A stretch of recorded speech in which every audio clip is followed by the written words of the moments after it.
Hi guys, so perhaps you may know, but you can start with zero German and still reach Studienkolleg. That's actually what I did. For example, I learned German in my home country, and at the end of last year, I had my Goethe B2 exam and I passed it. So I applied to the Studienkolleg I wanted and was later then successfully admitted. I took the Aufnahmetest at the beginning of this year, and as you may know, this exam includes a German part with C tests. So I told you all of that because now I want to show you all the German needed for this. So going from A1 to B2 and then admission to your Studienkolleg so that I can give you the clearest path possible to your Studienkolleg admission. So talking quick here about the levels, you have A1 and A2. This is basically the foundation.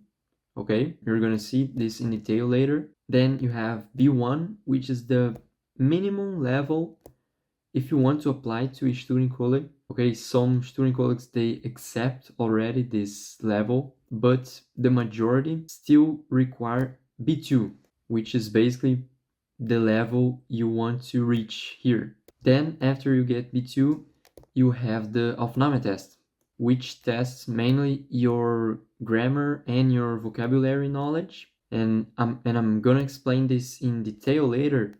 But for example, here you can forget about hearing or speaking because you probably won't need that for the exam. And about how much time you need for all of this, I'm gonna be honest with you guys, I really don't know. Like, this is very personal. But what I can say is that some people in my Studienkolleg, for example, they told me they could do it in a year or so.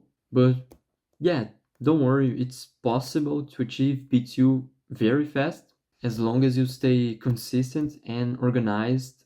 And of course, if you have a clear path, which is something I will try to help you guys with now. So starting with A1, okay, this is the basics. In grammar, you'll have to study things like present tense, personal pronouns, verb, position, articles, plural forms, and negation. And the vocabulary is basically just everyday life, numbers, dates, time, also common verbs, and simple connectors. That's all you're gonna need for this level. And basically the goal here is to understand and be able to speak and write simple sentences. And now we move to A2 German. Here, structure and control is important. That means you're gonna have to study past tense like perfect, modal verbs, dative and accusative, also prepositions and comparisons. And vocabulary is basically what you have in A1, plus some other things like directions and locations, for example, or more verbs and adjectives.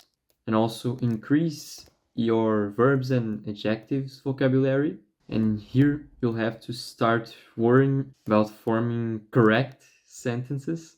And then we have B1. This is the minimum for your Studienkolleg.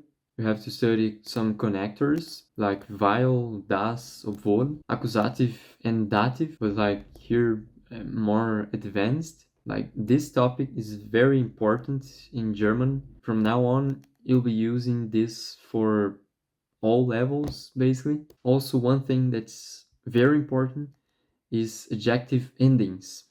This you'll have to study also in this level. And vocabulary. For the first time, you'll have to express opinions. Probably your B1 exam will revolve around this topic. This is the minimum level for Studienkolleg, but the minority accepts this level. So you should actually focus on the next level, which is B2.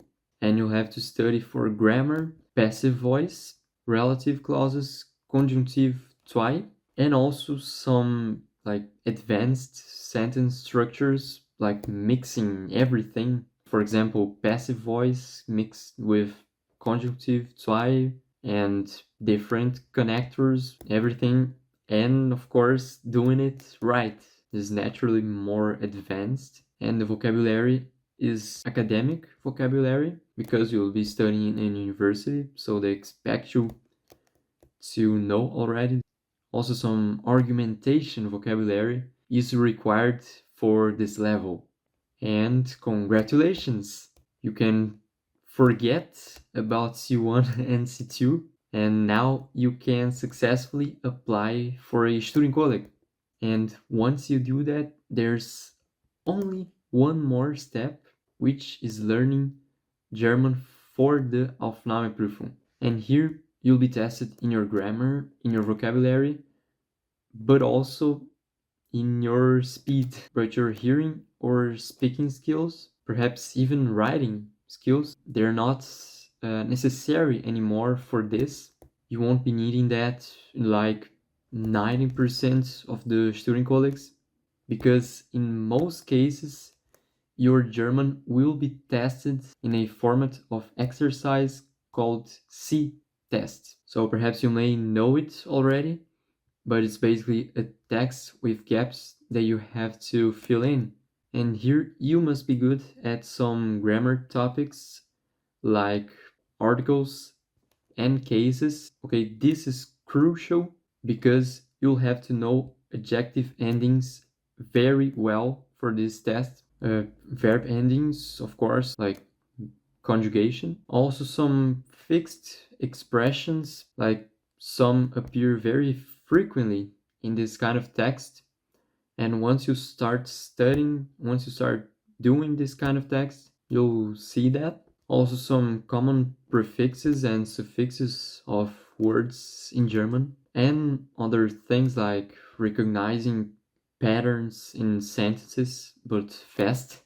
Perhaps your German Aufnahmeprüfung doesn't consist only of C-tests, but also from other exercises, like specific grammar exercises, and reading comprehension can also be included in your Aufnahmetest. But yeah, that depends on each Studienkolleg. But basically, in all of them, there is something in common. That is, you have to be fast, because in Aufnahmetest you usually don't have much time to solve all the exercises. So what I still want to say to you guys is that studying German alone is not sufficient in most cases. My final tip here is that you must train exactly the exam formats. For example, that means you should download a Goethe proficiency mock exam of the next level you want to achieve and solve exercises of that exact same type, okay, in the same structure. That'll help you in your preparation a lot and will save you a lot of time also. But yeah, if you want to learn German fast, you can follow these tips I gave you in this video. I hope it was helpful. And this video was originated after a comment. So if you guys would like to see any other videos, you can leave a comment, okay? And I hope this video helped you, and I see you guys in the next one.